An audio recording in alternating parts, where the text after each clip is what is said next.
Hey Twilights, welcome or welcome back to Twilight Corner. So in today's video we are going to be studying chapter number 6, that is My Childhood, for class 9th NCERT Beehive. So let's start, but before we start make sure to like this video, subscribe and also share this video with your friends and help me reach 100 subscribers till the end of the month. So yeah, let's get started. So, before you read, can you think of any scientists who have been statesmen? So, basically, can you think of any other scientist's name who had been a statesman? Okay, and then APJ Abdul Kalam, who we are going to be reading about in this chapter. APJ Abdul Kalam, whose projects in science, defense, and nuclear technology guided India into the 21st century, became our 11th president in 2002. So basically, we are going to be learning about APJ Abdul Kalam in this chapter, and he was a scientist. Okay, so he had done many projects on space, defense, and nuclear technology as well that had guided India into development and that had guided India into the 21st century. And basically, he became our 11th president in 2002. Okay, so in his autobiography, Wings of Fire, he speaks of his childhood. So, Wings of Fire is one of his autobiography books that he had written, and this chapter is only a small part of it, right? So, we are going to be reading that small part, and in this chapter, basically, he speaks about his childhood. So, I was born into a middle class Tamil family in the island town of Rameshwaram in the erstwhile Madras Strait. My father, Jalaluddin, had neither much formal education nor much wealth. Despite these disadvantages,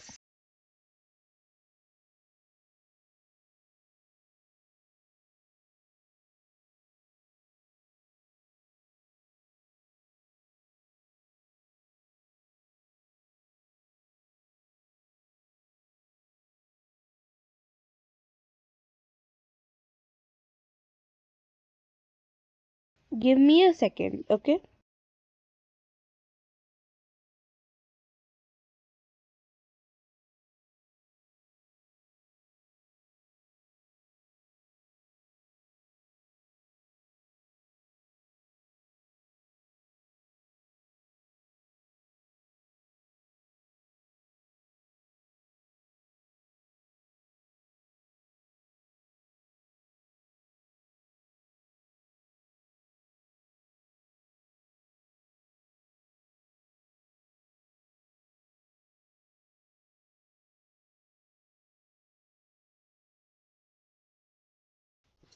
Had neither much formal education nor much wealth.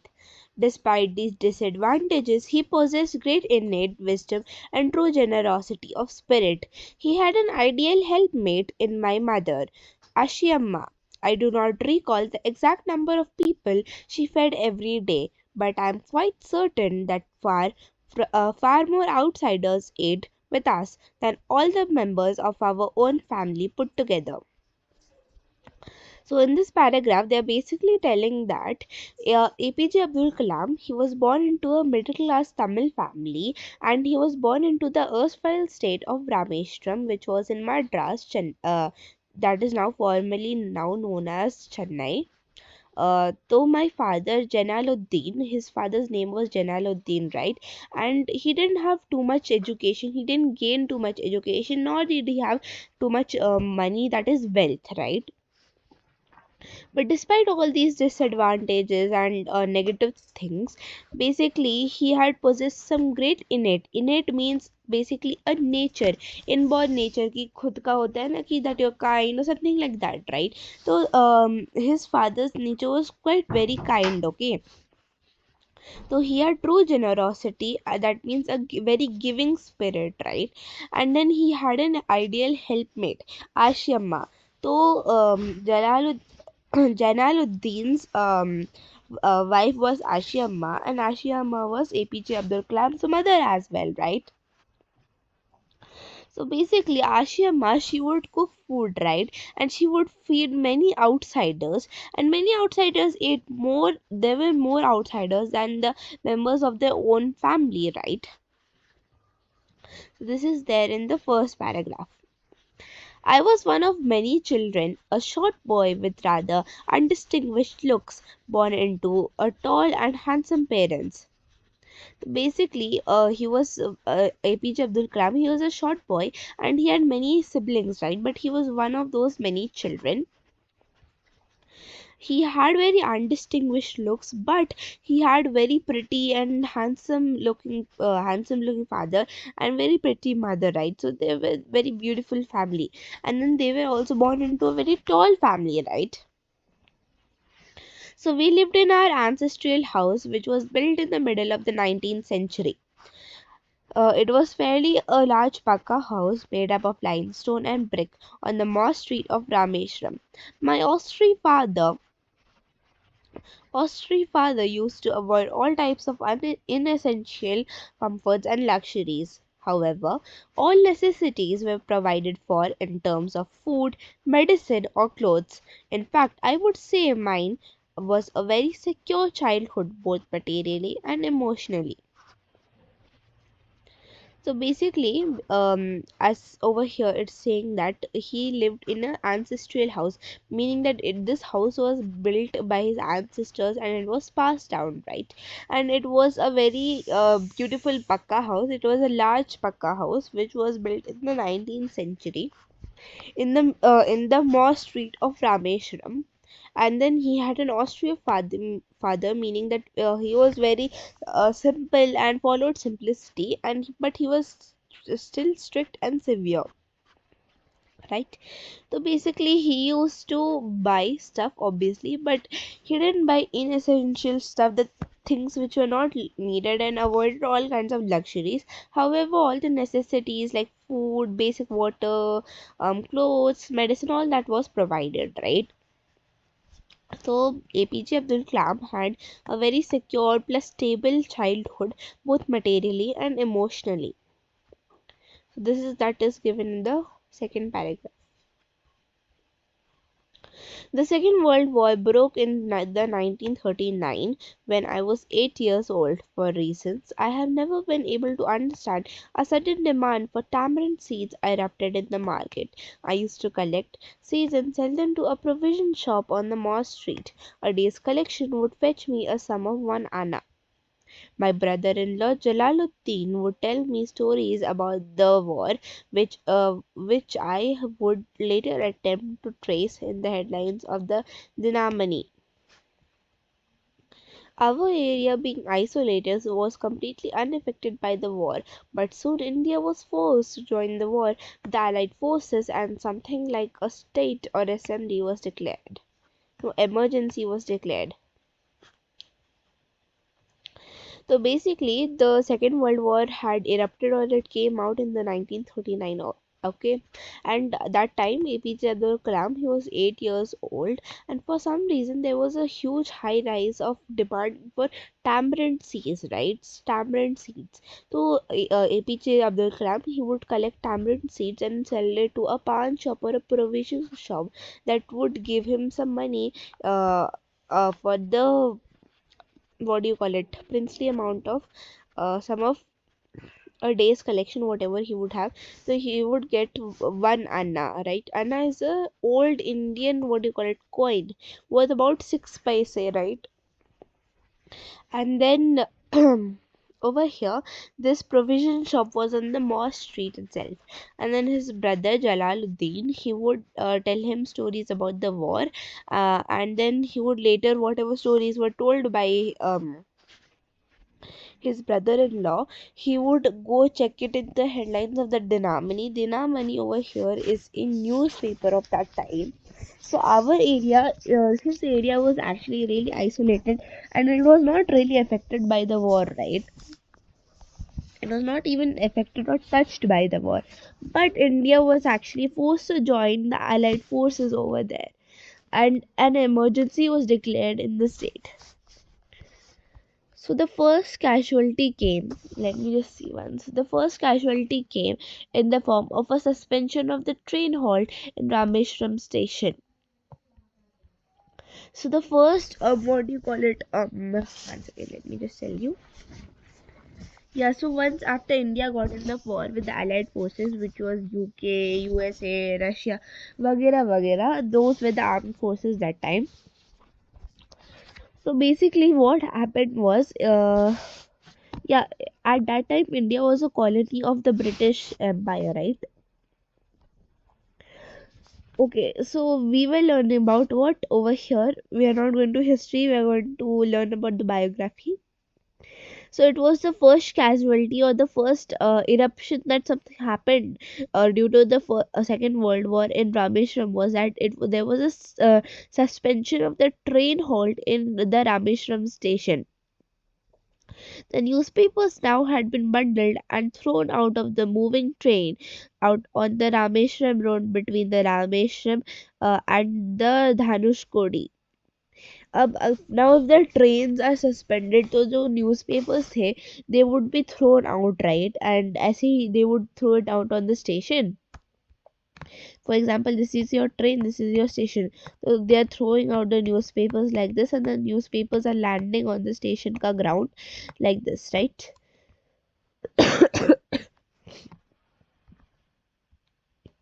So that is what is going on here, and it was usually ran between Rameshwaram and Dhanushkodi.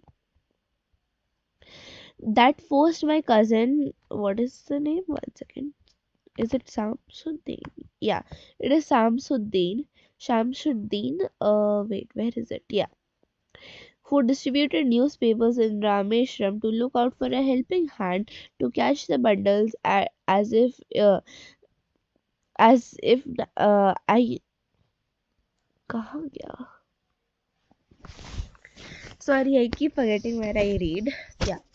So look for a helping hand to catch the bundles as if naturally I filled the spot. So basically, his cousin was Shamsuddin, right? So he was looking for a helping hand that someone would help him to actually carry those newspapers, and then that is like APJ Abdul Kalam will only do it. So he naturally filled the spot, right? Half a century later, I can still feel the surge of pride earning my own money for the first time. So that is when he started earning his own money. He got his first salary at that time, and he would feel pride in himself that कि हाँ भाई, I am doing something and I'm getting money for it, right? So every child is born with some or inherited characteristics into a specific socio-economic and emotional environment and trained in certain ways. How long is this chapter? Okay, I think we'll divide this into two parts, or I'll just explain it now itself. We'll see. Every child is born with some inherited characteristics into a specific socio-economic and emotional environment, and trained in certain ways by figures of authority. I inherited honesty and self-discipline from my father. From my mother, I inherited faith in the goodness and deep kindness. So did my three brothers and sisters. I sister. I had three close friends in my childhood: Ramanand Shastri, Aravidan, and Shiva Prakasam. All these boys are from Orthodox Hindu Brahmin families. As children, none of us have ever felt a difference amongst ourselves because of our religious differences and upbringings. In fact, Ramanand Shastri was the son of a Pakshi Lakshmana Shastri, the highest priest of the Rameshwaram temple. Later, he took over the priesthood of the Rameshwaram temple from his father. So basically, every child has some inherited or some characteristics from his parents, right? Or the social, economic, environmental changes that are there. So basically, from his father, right? I inherited honesty and self discipline from his father. Jalaluddin, and from his mother Ashiamma, he inherited goodness and kindness, right? Deep kindness.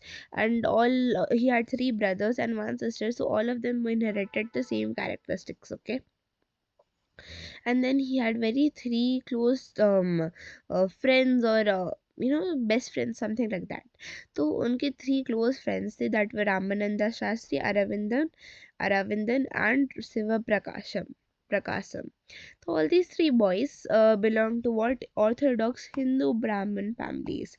So basically, they were belonging to Orthodox Hindu Brahmin families. So as children, they did not feel any religious differences or any other practices that were different or from the upbringing, right?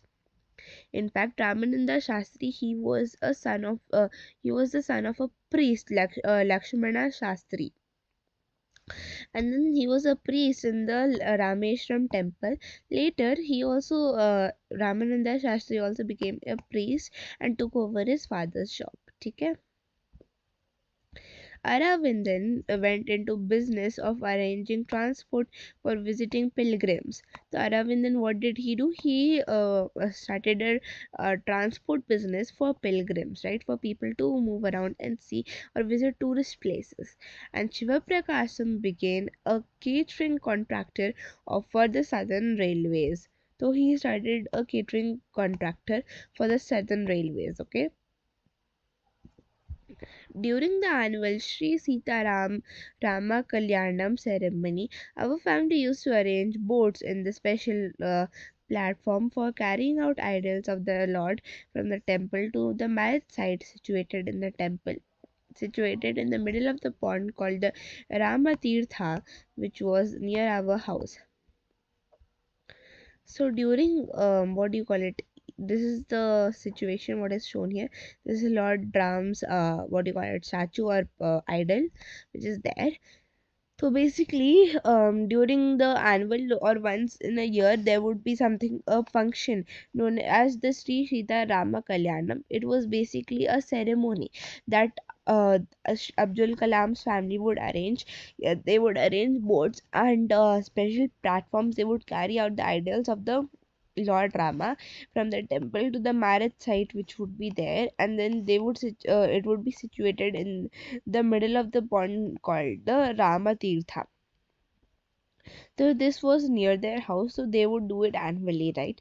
Events from the Ramayana of my mother and my grandmother would in our tell the children in our family. So um, basically, the life of prophet and then Ramayana वगैरह वगैरह के बारे में, they would tell bedtime stories, right, to the mother, and grandmothers to their children, they would tell it, right? So in this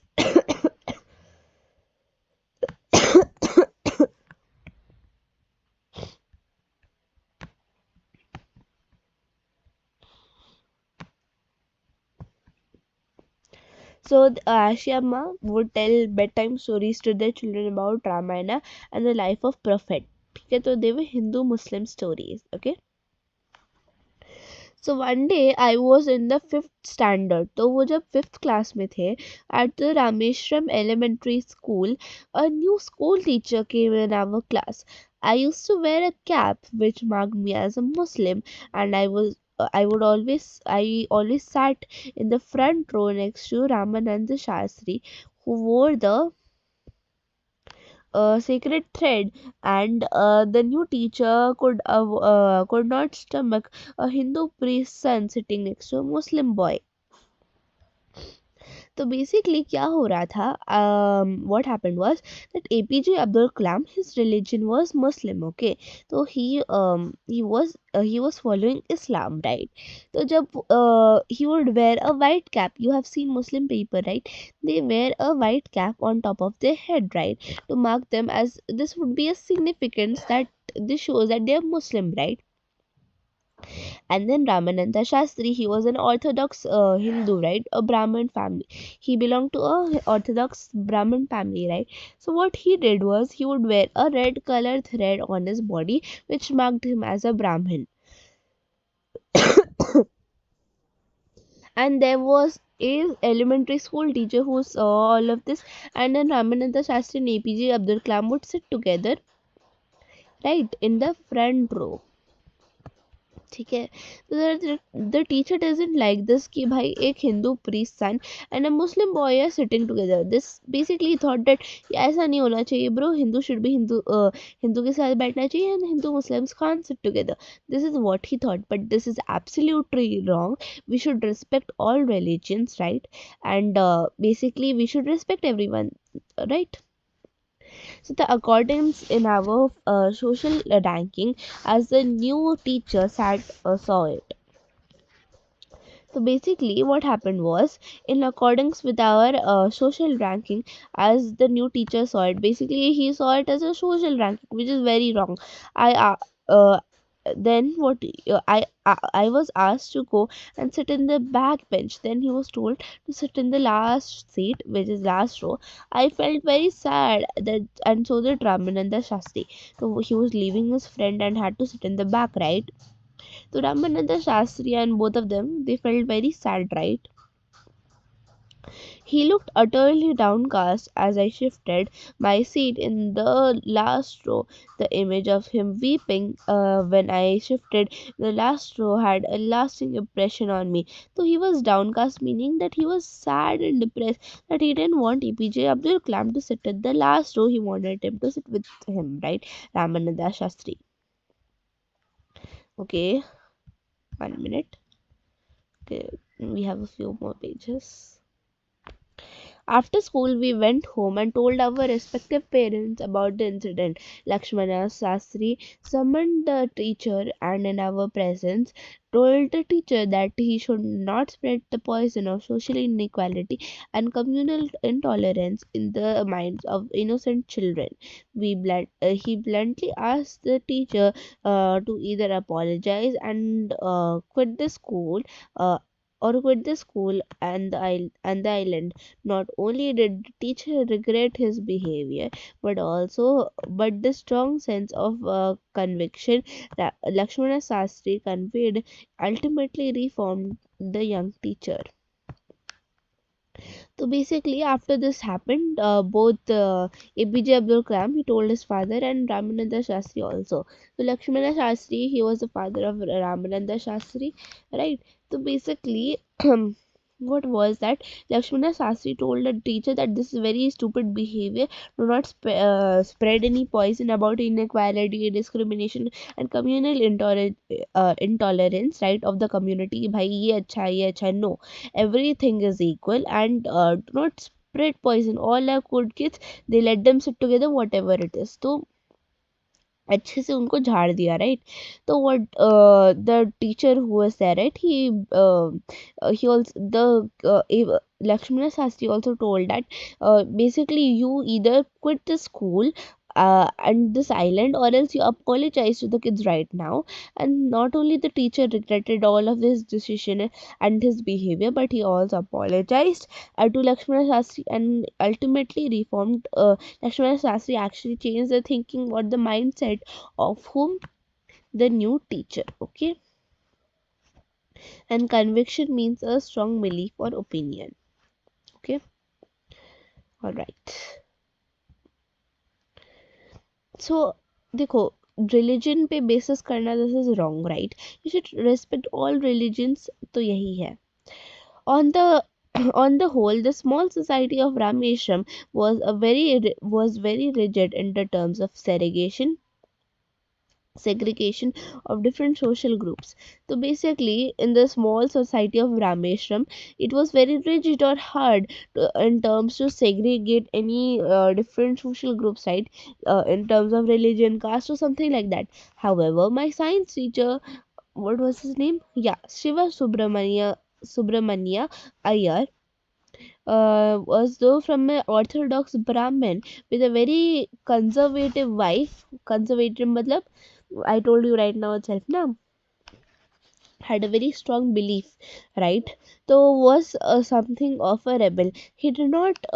He did his best to break the social barriers that people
Sorry, I was just having a sip of water. So basically, APJ Abdul Kalam, he had a science teacher named Subramanya Iyer. Okay, so he was from an orthodox family, Brahmin family, and he had a very conservative wife with strong belief. And his wife was something like a rebel, right? But he, Subramanya Iyer, he tried to break all those religion wale social barriers and just try to be friends and mingle with everyone, right?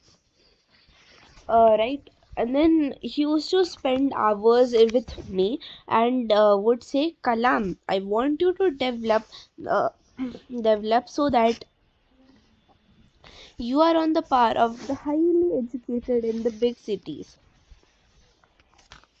So basically, he would spend his science teacher would spend a lot of time with APJ Abdul Kalam, and he would say that I want you to develop so well that you should be the highly educated people in one of those big cities, right? So one day, sorry. So one day he invited me to his home for a meal. His wife was horrified at the idea of a Muslim boy being invited to dine in her ritually pure kitchen. She refused to serve me in her kitchen. Subramaya Iyer was not perturbed, nor did he get angry with his wife, but instead he served me with his own hands and sat beside me to eat his meal. तो क्या हुआ कि he one day Subramanya Iyer he invited Kalam to visit his house and have a small meal dinner वगैरह कुछ के लिए तो uh, as his wife was such a conservative wife, right, she was very horrified and you know what, she thought that this was a very terrible idea that you're inviting a Muslim boy to sit in a ritually pure Brahmin kitchen. That was very wrong of her to think like that. And she also refused to serve food in her kitchen, right? But Subramania Iyer, he was not perturbed. He did not get angry on his wife, etc., etc., etc. But he served food to Kalam with his own hands and sat down next to him so that he could also eat his meal and enjoy it. His wife watched us from the behind of the door, and I wondered whether she observed any difference in the way I ate rice, drank water, or cleaned the floor after the meal. When I was leaving his house, Subramania Iyer invited me to join him for another dinner again next weekend. Observing my hesitation, he told me to not to get upset, saying, once you decide to change the system, such problems have to be confronted. When I visited his house next week, Subramania Iyer's wife took me inside her kitchen and served me food with her own hands. So what a good change, right? What happened was, once his wife, okay, she was sitting behind the kitchen door and she was seeing him staring at Kalam. He wondered that whether she was observing how he ate rice, drank the water, or how he cleaned the floor after eating his food, right? And then once Subramania Iyer, he was going to leave his house, APJ Abdul Kalam was leaving, so Subramania Iyer told that, you know what, you come to my house next weekend also, we'll have some dinner or something like that, right? We'll have some food. So basically, this was from his hesitation, and as what do you call it, APJ Abdul Kalam was hesitating before because of his wife. Ayer told him that do not get upset, kid. Once you're trying to change the whole societal system, right, you will definitely face problems, but you have to also confront them with total determination, right? So the next week when he visited his teacher's house, his wife, okay, so she served Kalam with the proper food with her own hands, and she welcomed Kalam as his own kid. So that was really sweet, right? So then the Second World War was over and India's freedom was imminent. तो फिर क्या हुआ? Imminent, sorry. तो basically India का world war वगैरह खत्म हो गया. India got its freedoms also. So Indians will build their own India, declared Gandhi ji. So Gandhi ji was giving all the motivational speeches. Now we are free. Indians will build their own India, will have a secure nation, whatever. Okay. So the whole country was filled with unprecedented optimism. Though they had a whole unprecedented optimism. And I asked my father for permission to leave Rameshwaram and study at the district headquarters of Ramananthapuram. So now, Kalam was old enough. He wanted to go for higher studies. So he asked his father, "Can I leave Rameshwaram now? I want to go for my higher studies." And he wanted to study in the headquarters of Ramananthapuram. And this is the picture of Subramania Ayer's wife, who took him inside the kitchen and served A.P.J. Abdul Kalam food. Okay, so now he told me, as if thinking aloud, Abdul, Abul, Abdul, I know you have to go you have to go away to grow. So he told that his father told that I understand that you have to grow up and you have to go for your higher studies. But does the seagull not fly across the sun alone with the nest? He quoted. Kahil Gibran to my hesitant mother. Basically, Abul, the mother told, but then now the father was explaining that kids also have to grow up, they also have to go away, blah blah blah. They were telling, okay, and then he also said that the seagull does not fly across the sun, right, and alone without a nest, right. So he quoted that Kahil Gibran was to my hesitant mother. He told all of this to his mother, Ashiyamma, to let go. It's fine, he'll be totally okay. He needs to grow up and he needs to study, right. Everyone needs to study. So your children are not your children, they also have their own lives, right. They are sons, they are the sons and daughters of the life longing for themselves, meaning that they have their own life, they need to live it, right. They can't just stay under your roof forever. They come through you but not from you, right. So you may give them the love and your thoughts, but for them they have their own thoughts and your love as well. So this is the end of the chapter. This was a very beautiful chapter and I hope you learned something very good from this. And this was an autobiography written by APJ Abdul Kalam ji. So yeah, this is all for today's video, and this is an extract from Wings of Fire, that is a part of Wings of Fire. So yeah, you can complete these questions and answer them. Till then, see you, take care, and bye. Help me reach 100 subscribers till the end of the month. Till then, take care and bye bye. Twilights, bye.